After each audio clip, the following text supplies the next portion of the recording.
Amresh GK classes में आप लोग का स्वागत है। तो आज एक बहुत बड़ी खुशखबरी निकल कर सामने आ रही है कि केंद्रीय चयन परिषद सिपाही भर्ती में 19,838 पदों के लिए बहाली निकली है, जो कि बहुत ही बड़ी खुशखबरी है। जो भी स्टूडेंट सिपाही भर्ती के लिए तैयारी करते हैं उन लोग के लिए बहुत बड़ी खुशखबरी है। तो आइए हम लोग बारी बारी से देखते हैं कि इसका योग्यता क्या है, इसका फिजिकल का क्या मापदंड है, बारी बारी से हम देखते हैं। तो सबसे पहले हम देखेंगे कि ऑनलाइन आवेदन करने की तिथि। तो आप देख सकते हैं कि ऑनलाइन आवेदन करने की तिथि जो आपका है, ऑनलाइन आवेदन करने की तिथि आपका हो गया, ये हो गया आपका ऑनलाइन आवेदन करने की तिथि आपका हो गया 18/3/2025 से इसका ऑनलाइन स्टार्ट हो जाएगा। और ऑनलाइन का अंतिम तिथि जो है कि 18/4/2025 तक है। यानी कि जो इसका इस बहाली का जो ऑनलाइन का जो प्रक्रिया है वो 18 तारीख 3 महीना 2025 से स्टार्ट हो जाएगा और वो अंतिम तारीख जो है 18/4/2025, यानी कि 1 महीना तक कंटिन्यू इसका फॉर्म भरने का प्रक्रिया चलेगा। तो देखते हैं हम लोग अब इसके बारे में, रिक्तियों के संबंधित बारे में देखते हैं कि किनके लिए कितना कितना पद है। तो सबसे पहले हम देखते हैं जनरल कैटेगरी। तो जनरल कैटेगरी की बात करते हैं तो इनका जनरल कैटेगरी में आपको 7,935 पद जनरल कैटेगरी के लिए है, जिसमें महिलाओं को 2,777 पद उसमें से रिक्त किया गया है। उसके बाद हम आर्थिक रूप से कमज़ोर वर्ग जिसको EWS बोलते हैं, उनके लिए 19,983 पद है। और महिलाओं की बात करते हैं तो इसमें 694 है। उसके बाद शेड्यूल कास्ट AC की बात करते हैं तो इसमें AC में आपका हो गया 3,174 पद जो है कि आपका पुरुष के लिए है, मेल के लिए है। और फीमेल की बात करते हैं महिलाओं के लिए तो 1,111 पद महिलाओं के लिए शेड्यूल कास्ट में। ST की बात करते हैं, अनुसूचित जनजाति की बात करते हैं तो इनका 199 पद है और महिलाओं के लिए 70 पद है।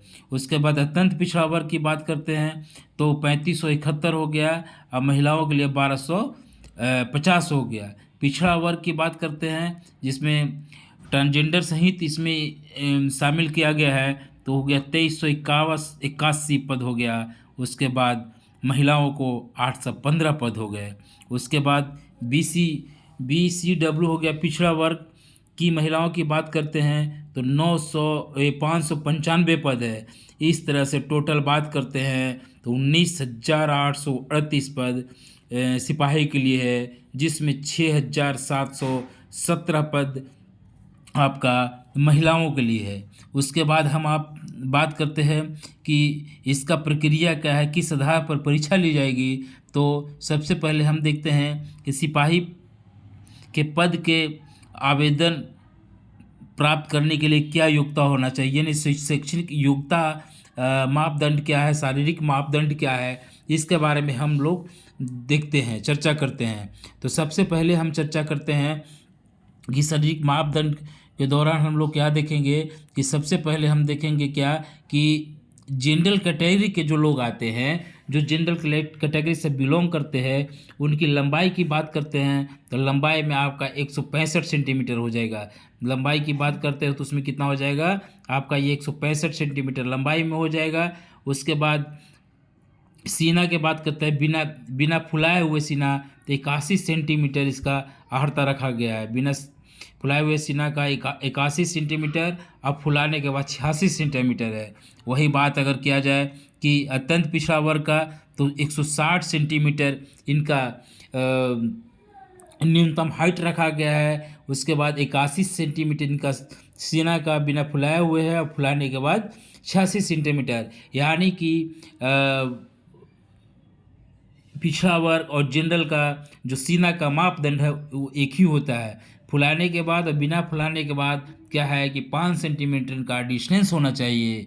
तो उसके बाद हम आप बात करते हैं अनुसूचित जाति और अनुसूचित जनजाति का हाइट की बात करते हैं तो पुरुष के लिए 160 सेंटीमीटर हो जाएगा और महिला और बिना फुलाए सीना की बात करते हैं तो 79 सेंटीमीटर हो जाएगा, और 84 सेंटीमीटर आपका हो गया फुलाने के बाद हो गया। महिला की बात करते हैं तो शारीरिक मापदंड के द्वारा महिलाओं को क्या रखा गया है, उसमें हम बात करते हैं। तो महिलाओं को जो है कि ऊंचाई की बात करते हैं तो 155 सेंटीमीटर इनका ऊंचाई है न्यूनतम। जो महिला 155 सेंटीमीटर हाइट का मापदंड पूरा करती है वो इस सिपाही बहाली के लिए योग्य हो गए। बात करते हैं सीना की बात, तो ये महिलाओं के लिए लागू नहीं है। अब फुलाने के बाद सीना की मापदंड के बाद तो हम बता दिए कि 5 सेंटीमीटर का डिस्टेंस होना चाहिए। अब बात करते हैं शैक्षणिक योग्यता की बात। तो शैक्षणिक योग्यता में आपका किसी भी मान्यता प्राप्त स्कूल विश्वविद्यालय से 10+2 होना अनिवार्य है, जिसमें हम देख सकते हैं कि बिहार राज्य सरकार के मदरसा बोर्ड द्वारा निर्गत मौलवी प्रमाण पत्र आ गया। बिहार राज्य के संस्कृत बोर्ड द्वारा निर्गत शास्त्रीय अंग्रेजी सहित अथवा अनुचार सहित प्रमाण पत्र हो गया। अतः राज्य सरकार द्वारा मान्यता प्राप्त अन्य समान शैक्षणिक योग्यता है। मैंने कहने का मतलब है कि जो भी स्टूडेंट बिहार राज्य सरकार द्वारा मान्यता प्राप्त स्कूल से इंटर किए हैं उनके लिए ये पात्र होंगे। उसके बाद जो मदरसा बोर्ड से इंटर किए हैं, फुकनिया से मौलवी फुकनिया का था, उससे अगर इंटर किए हैं तो वो भी व्यक्ति ये फॉर्म भर सकते हैं। अब बात करते हैं उम्र सीमा क्या है। सिपाही भर्ती के लिए उम्र सीमा क्या है, तो उम्र सीमा की गणना जो भी विद्यार्थी मैट्रिक की परीक्षा देते हैं तो मैट्रिक के जो मूल प्रमाण पत्र है उसमें अंकित जन्म प्रमाण पत्र के आधार पर उनका जो है जन्म का गिनती किया जाता है। तो हम बात करते हैं कि आरक्षित वर्ग का उम्र कितना है। तो जो आरक्षित वर्ष जो भी व्यक्ति जनरल कैटेगरी से बिलोंग करते हैं उनका न्यूनतम उम्र 18 वर्ष हो गया, और अधिकतम उम्र की बात करते हैं तो उनका 25 वर्ष। यानी कि जनरल कैटेगरी का जो विद्यार्थी हैं जो फॉर्म भरने का योग्यता रखते हैं उनको कम से कम 18 वर्ष होना चाहिए, और अधिक से अधिक जो है 25 वर्ष होना चाहिए। अगर 18 वर्ष से कम है तो वो फॉर्म नहीं भर सकते हैं, या 25 वर्ष से अधिक है तो वो फॉर्म नहीं भर सकते हैं। पिछड़ा वर्ग कोटि की बात करते हैं पुरुषों के लिए, तो इसमें भी क्या है इनको कि पिछड़ा वर्ग के पुरुष के लिए 2 वर्ष का छूट है। यानी कि जहां जनरल कैटेगरी के लोग 25 वर्ष तक ही फॉर्म अप्लाई कर सकते थे, वो वहाँ अत्यंत पिछड़ा वर्ग के लोग 18 वर्ष से 27 वर्ष तक के फॉर्म फिल कर सकते हैं। उसके बाद बात करते हैं शेड्यूल कास्ट, अनुसूचित जाति अनुसूचित जनजाति के पुरुष वर्ग को लिए, तो वो जो है कि उनका अधिकतम जो जनरल कैटेगरी के विद्यार्थी के लिए जो मापदंड दिया गया अधिकतम उम्र सीमा उनसे 25 वर्ष अधिक होगा। यानी कि ओबीसी का अधिकतम उम्र 27 वर्ष होता है फॉर्म भरने का, तो आपका जो है एसटी कैटेगरी के जो छात्र हैं या विद्यार्थी हैं उनको जो है कि कितना हो जाएगा, तो 27 वर्ष ऐसे हो गया, 5 वर्ष ऊपर हो गया, यानी 32 वर्ष तक वो 18 न्यूनतम 18 हो गया, अधिकतम 32 वर्षों तक वह अप्लाई कर सकते हैं। उसके बाद बात करते हैं तो गिरिरक्षा वाहिनी के जो विद्यार्थी हैं जो कि होम गार्ड का अपना सर्टिफिकेट लिए हैं उनका भी जो है कि 5 वर्ष तक का छूट है। अब आगे हम बात करते हैं कि इधर हो गया। उसके बाद अब बात करते हैं जो मेन टॉपिक है आप लोग को हम बता देते हैं। उसके बाद ये आपका होगा फोरम के समय अनुसूचित जाति का जो है कि इसका कोड दिया गया है 2-3 किसका कितना है। उसके बाद हम अब बात करते हैं कि इसका चयन के लिए परीक्षा संरचना क्या है। तो ये प्रथम चरण में पहले होता है लिखित परीक्षा, जो है कि बिहार पुलिस की प्रथम जो चरण है प्रक्रिया का उसमें लिखित परीक्षा होती है जिसमें जीके जीएस मैथ रीजनिंग वगैरह पूछा जाता है। तो यही बहुत ही इम्पोर्टेंट चीज़ है। इसमें क्या है कि जो भी विद्यार्थी 30% से कम अंक प्राप्त करने वाले अभ्यर्थी शारीरिक दक्षता परीक्षा के लिए असफल घोषित घोषित किए जाते हैं। जो भी विद्यार्थी एग्ज़ाम रूम में एग्ज़ाम देने के लिए बैठते हैं, उसको क्या होता है कि कम से कम आपको 30% कुल मार्क्स का आपको लाना अनिवार्य है, अन्यथा वहीं से आपका कॉपी नहीं जांच किया जाता है। देखिए इसमें देखिए हिंदी में हिंदी, अंग्रेजी, गणित, सामाजिक विज्ञान हो गया, इतिहास हो गया, विज्ञान हो गया, जिसमें विज्ञान के अंतर्गत हो गया भौतिक, रसायन शास्त्र, प्राणी विज्ञान हो गया, वनस्पति विज्ञान हो गया। सभी सब्जेक्ट से वस्तुनिष्ठ प्रश्न पूछे जाते हैं। उसके बाद अब बात करते हैं कि लिखित परीक्षा में प्राप्त अंकों के आधार पर यथासंभव विज्ञप्ति रिक्तियों के आरक्षण कोटिवार प्रत्येक कोटि के लिए 5 गुना अभ्यर्थियों का चयन किया जाता है। यानी बोल रहा है कि जितना सीट है उससे 5 गुना लिखित परीक्षा का रिजल्ट दिया जाएगा। यानी कि 38,000 अगर सीट है तो 38 गुना 5 कर दीजिए, उतना जो है से कि रिटेन परीक्षा का जो है से कि विद्यार्थियों को रिजल्ट दिया जाएगा। लिखित परीक्षा अंतिम मेगा सूची के आधार पर नहीं होगा। यानी कि कह रहा है कि जो भी विद्यार्थी लिखित परीक्षा देते हैं तो वह अपने आप को अंतिम चयन नहीं समझें, क्योंकि यहाँ इसमें कह रहा है कि परीक्षा अंतिम मेगा सूची नहीं होगा, क्योंकि इसके बाद भी कोई और प्रक्रिया होगी। लिखित परीक्षा केवल शारीरिक दक्षता परीक्षा के लिए अर्थ होगी। यानी कि जो विद्यार्थी लिखित परीक्षा में पास कर जाएंगे वो जो है सिपाही भर्ती परीक्षा का सेकेंड चरण में क्वालिफाई कर जाएंगे। यानी कि आप जो है जैसे कि फिजिकल के लिए आप क्वालिफाई कर गए। आप बात करते हैं द्वितीय चरण शारीरिक दक्षता परीक्षा, यानी पीटी क्या है, पीटी का मापदंड क्या है। तो इसमें आप देखते हैं लिखित परीक्षा के आधार पर पात्रता उम्मीदवारों को निर्धारित अनुपात में शारीरिक दक्षता परीक्षा के लिए बुलाया जाएगा। यानी कि जो विद्यार्थी लिखित परीक्षा में पास हो गए हैं उनको फिजिकल के लिए कॉल लेटर जाएगा। अभ्यर्थियों को शारीरिक दक्षता परीक्षा में सम्मिलित होना एवं उसमें सफल होना, उसमें शामिल होना अनिवार्य होगा। माने जो विद्यार्थी, जो स्टूडेंट लिखित परीक्षा में पास कर गए हैं उनको जो है जैसे कि शारीरिक दक्षता परीक्षा में शामिल होना अनिवार्य होगा। अब बात करते हैं तीसरा में क्या बोला गया है कि शारीरिक दक्षता के न्यूनतम निर्धारित मापदंड में कोई भी छूट अनुमान नहीं होगा। मतलब कह रहा है इस फिजिकल के दौरान जो है किसी भी विद्यार्थी को आरक्षण का लाभ नहीं दिया जाएगा। तो एक बहुत बड़ी ये चीज़ है कि कोई भी व्यक्ति को फिजिकल में पीटी में आरक्षण का लाभ नहीं दिया जाएगा। महिला अभ्यर्थियों के लिए शारीरिक दक्षता परीक्षा में शारीरिक दक्षता परीक्षा के समय गर्भवती न होने का घोषणा पत्र देना अनिवार्य होगा। गर्भवती महिलाओं को शारीरिक दक्षता परीक्षा में भाग लेने की अनुमति नहीं है। तो ये कह रहा है कि जो महिला पीटी परीक्षा में पास कर गई है, शादीशुदा महिला है, अगर वह प्रेग्नेंट है तो उसका प्रमाण देना होगा और उस दौरान प्रेग्नेंट के आवर में उनको फिजिकल नहीं होगा, एक अलग से उनको समय निर्धारित किया जाएगा। उसके बाद आगे देखते हैं हम लोग क्या कहता है सिपाही पद पर नियुक्त हेतु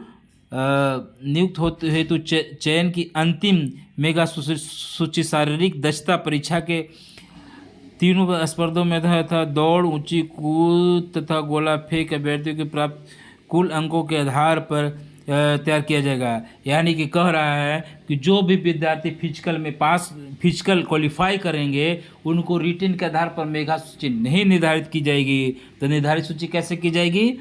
तो उसमें जो विद्यार्थी जिस तरह का दौड़ में परफॉर्मेंस करेगा, ऊंची कूद में अच्छा नंबर लाएगा, उसके बाद गोला फेंक में जो अच्छा नंबर लाएगा, उस नंबर के आधार पर जो है से कि मेगा सूची का निर्धारण किया जाएगा।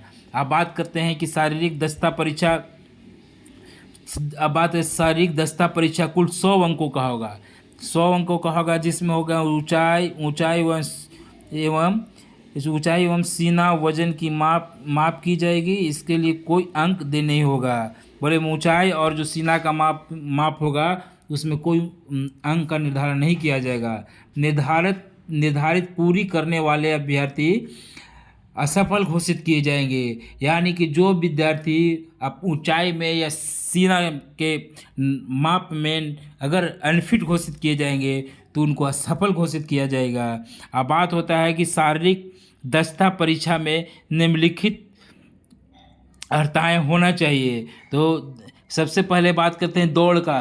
तो दौड़ का ये अधिकतम जो है से कि 50 अंकों का ये दौड़ होता है। पर दौड़ जो है 50 अंकों का होता है। सभी कोटि के पुरुष के लिए 1 मील के मतलब आपका 1.5 किलोमीटर का दौड़ होता है। आप इसके पहले क्या एक चीज़ और हम बता रहे हैं कि ये चैनल हर एक एग्ज़ाम के लिए बहुत ही इम्पोर्टेंट है। आप लोग सभी से मेरा आग्रह है कि आप लोग इस चैनल को सब्सक्राइब कर लीजिए, बेल आइकन को घंटी को बजा दीजिए, ताकि आने वाले जो भी नोटिफिकेशन एग्ज़ाम से रिलेटेड हो आप तक तुरंत पहुंच सके। तो एक बार आप चैनल को सब्सक्राइब कर लीजिएगा और बेल आइकन को दबा दीजिएगा। उसके बाद हम आगे चलते हैं कि दौड़ का अधिकतम कितना अंक है। तो 50 अंकों का दौड़ लिया जाएगा। तो इसमें दौड़ जो है से कि 1.5 किलोमीटर का होता है। तो इसमें क्या है कि दूसरा है कि क्या है कि अगर आप 1.5 किलोमीटर दौड़ जो है कि आप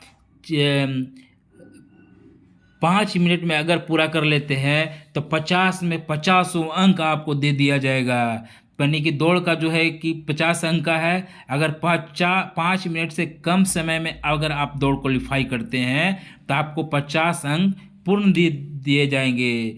उसके बाद 5 मिनट से 5 मिनट 20 सेकेंड तक अगर दौड़ पूरा करते हैं तो उसमें आपको 40 मिनट का नंबर दिए जाएंगे।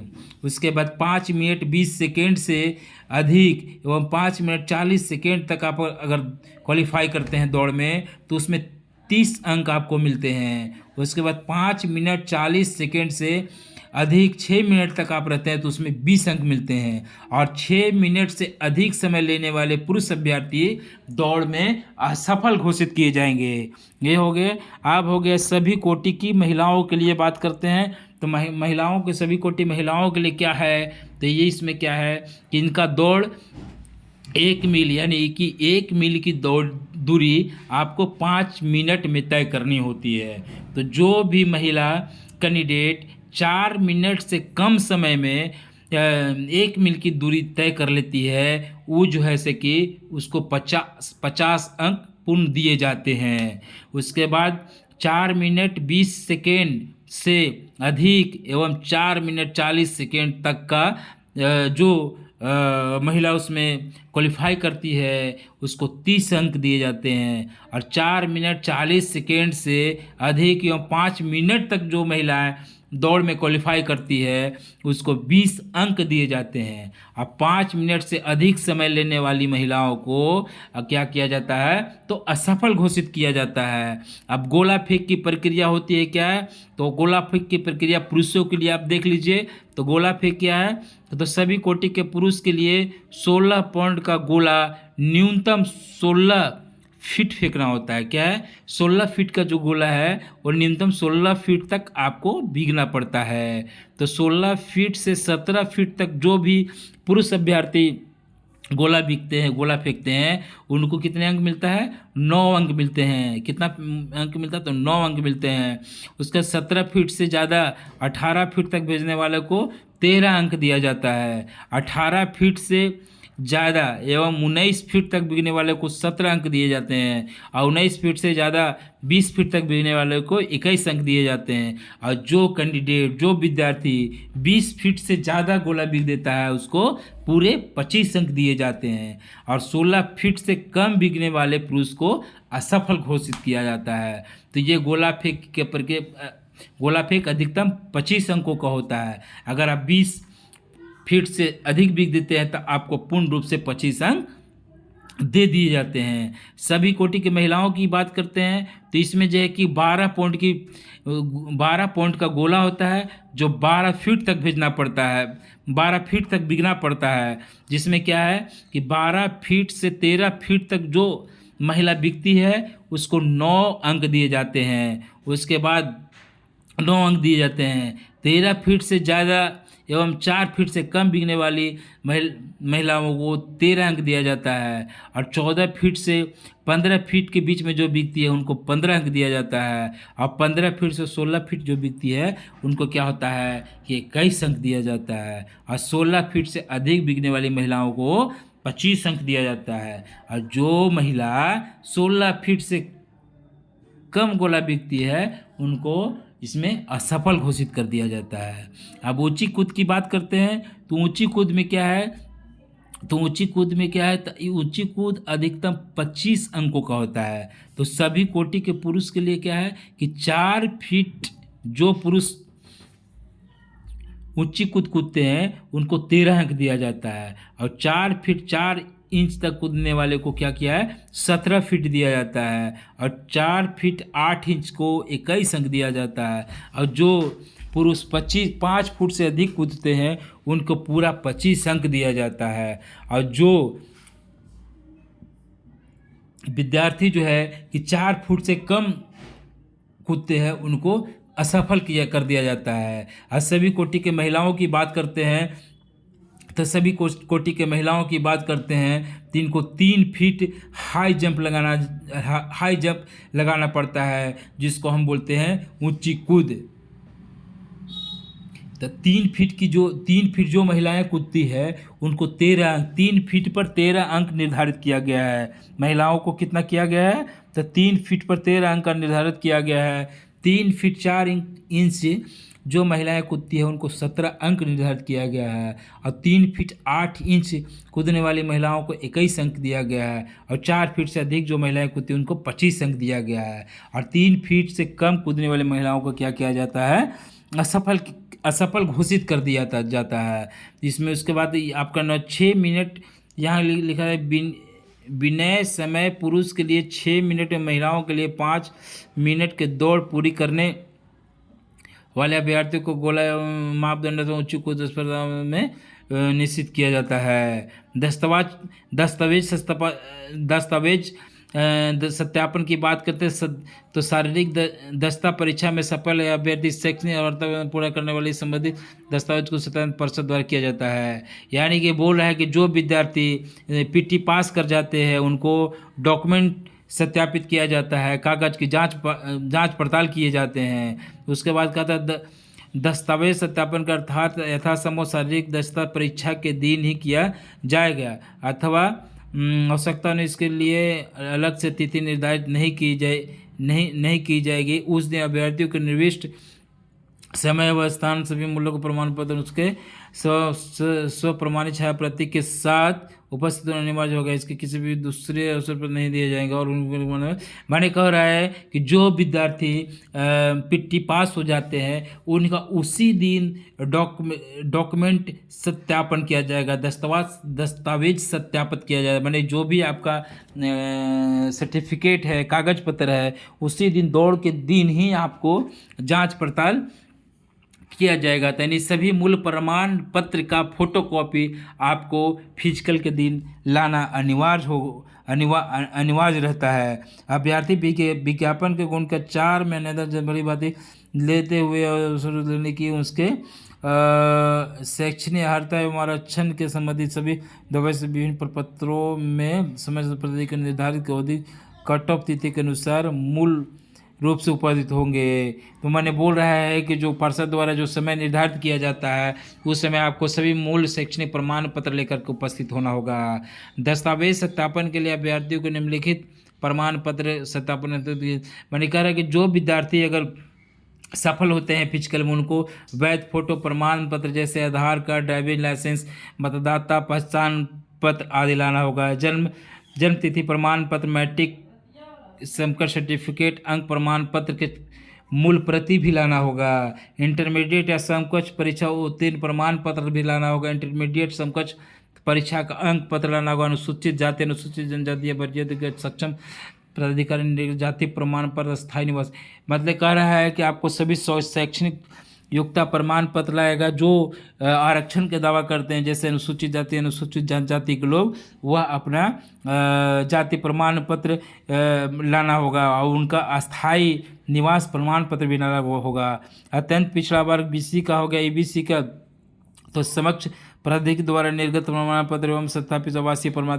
तो कह रहा है कि OBC और SC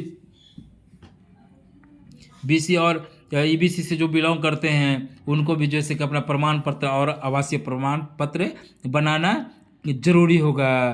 तो इसके बाद अगर सक्षम पदाधिकारी निर्गत क्रीमी लेयर मतलब जो EBC वगैरह होगा उन लोग को क्रीमी लेयर लगता है तो उन लोग नॉन क्रीमी लेयर लेकर के आएंगे। उसके बाद स्वतंत्रता सेनानी के लिए होगा तो वो अपना भी डॉक्यूमेंट लाएंगे। उसके बाद स्थायी आवास प्रमाण पत्र हो गया, ये हो गया 2000। अगर जो भी विद्यार्थी अपना आवासीय प्रमाण पत्र लाते हैं तो 2024 को बिहार राज्य सरकार द्वारा प्रमाणित आवासीय प्रमाण पत्र निर्गत होना चाहिए। यानी बोल रहा है कि 2023 से पहले का आवासीय प्रमाण पत्र नहीं होना चाहिए। तो अगर 2023 से पहले का प्रमाण पत्र है तो वह मान्य आयोग के द्वारा नहीं किया जाएगा।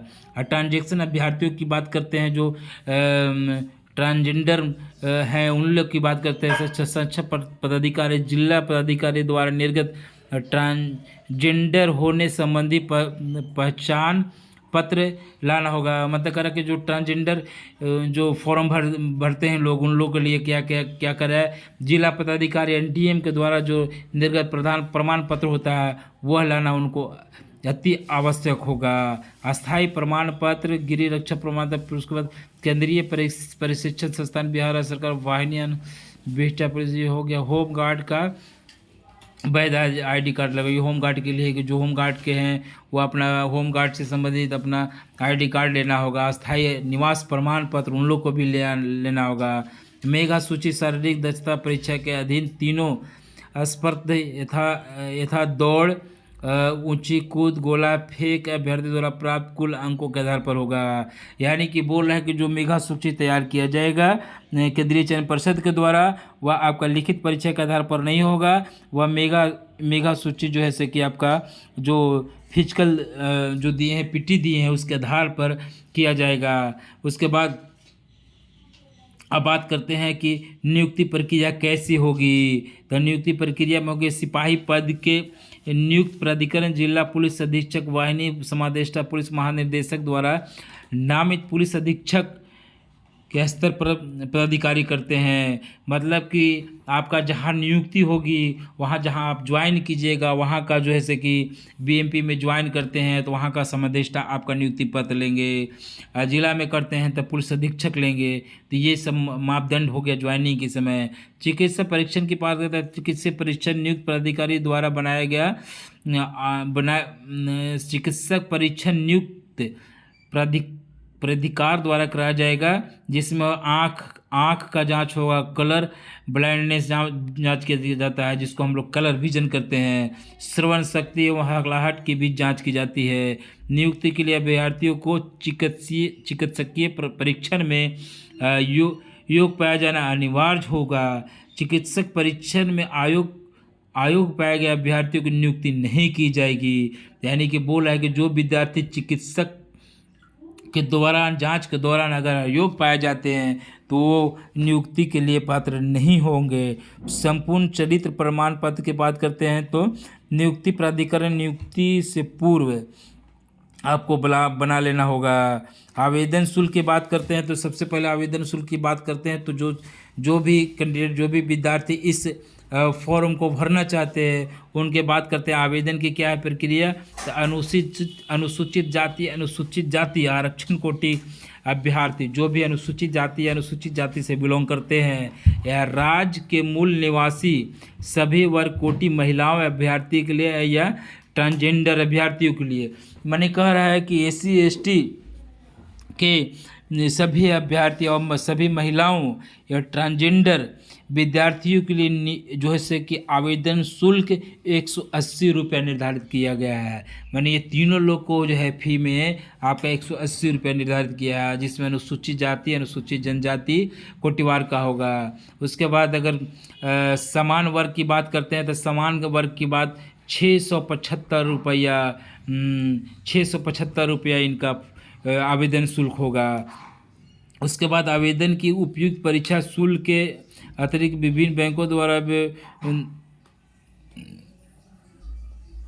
जांच देना होगा, जिससे ऑनलाइन भुगतान में क्रम में आप स्वयं बैंक चार्ज के रूप में लिया जाएगा। उसमें कट ऑफ की तिथि, कट ऑफ इस विज्ञापन के तहत अभ्यर्थियों के लिए विभिन्न कट ऑफ तिथि निर्धारित की गई है। उम्र सीमा की छूट की बात करते हैं तो न्यूनतम उम्र सीमा दिनांक 1/8/2025 से गिनती होगी।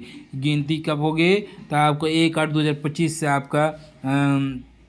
आपका एज का गिनती होगी। उसके बाद करता है कि अधिकतम उम्र के लिए मैं बिहार पुलिस एवं बिहार विशेष सशस्त्र पुलिस के सिपाही पद पर नियुक्ति के लिए पिछला विज्ञापन 1/2023 में कट ऑफ तिथि 1/8/2022 होने के कारण समान प्रशासन विभाग के द्वारा किया गया था। शैक्षणिक अर्हता की बात करते हैं तो 18/4/2025 आवेदन समर्पण की अंतिम तिथि है।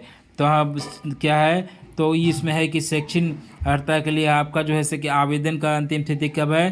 तो 18/4/2025 तक ये आवेदन लिया जाएगा आयोग के द्वारा, और अंतिम तिथि के अंदर आपको आवेदन करना होगा। जाति एवं निवास प्रमाण पत्र के लिए दिनांक 18/4/2025 आवेदन समर्पण की तिथि तक, यानी कि कह रहा है कि जो भी जाति प्रमाण पत्र है वो आपका 25 से पहले बना करके 18/4 पहले का होना चाहिए। क्रीमी लेयर की बात करिए तो क्रीमी लेयर का वही अर्थ है, आर्थिक रूप से कमजोर वर्ग के लिए भी वही चीज़ है। गृह रक्षा वाहिनी के लिए सारा सबका वही आवासीय जाति के लिए है, स्वतंत्रता सेनानी के लिए सब चीज़ वही है। तो इसमें आवेदन पत्र भरने की अंतिम तिथि जो है 18/4/2025 है, और जो शुरू होगा जो 18/3/2025 तक होगा। तो ये इस तरह से आपको सारा मापदंड को देखना है। ऑनलाइन आवेदन पद भरने के लिए अभ्यर्थी केंद्रीय चयन परिषद सिपाही भर्ती की वेबसाइट इतना पर जा करके Bihar police tab active by government पर जाना होगा। मतलब कि ये जो है इस पर आपको डॉट इतना CSBC bihargovernment.in पर जा करके आपको जो है कि आवेदन करना होगा। कब से? तो 18/3/2025 से आपको आवेदन करना होगा। उसके बाद अब बात करते हैं कि ऑनलाइन पत्र की बात हो गया, पंजीकरण ये हो गया। अब जो है कि मिला जुला के ये हो गया। तो ये बहुत ही बड़ी खुशखबरी आप लोग के लिए है। जो भी विद्यार्थी बिहार पुलिस की तैयारी करते हैं उनको लिए बहुत बड़ी खुशखबरी निकल करके बिहार सरकार के द्वारा आई है। तो आप लोग तन मन धन से फिजिकल के साथ साथ पढ़ाई की तैयारी करें। आप लोग जो है कि सिलेक्शन ले करके अपने माँ बाप का नाम रोशन करें। इसके साथ ही बहुत बहुत धन्यवाद। जय हिंद, जय भारत। अगर वीडियो अच्छा लगा होगा आप लोग को तो आप लोग चैनल को सब्सक्राइब कर लीजिएगा और एक शेयर और लाइक ज़रूर कीजिएगा। जय हिंद।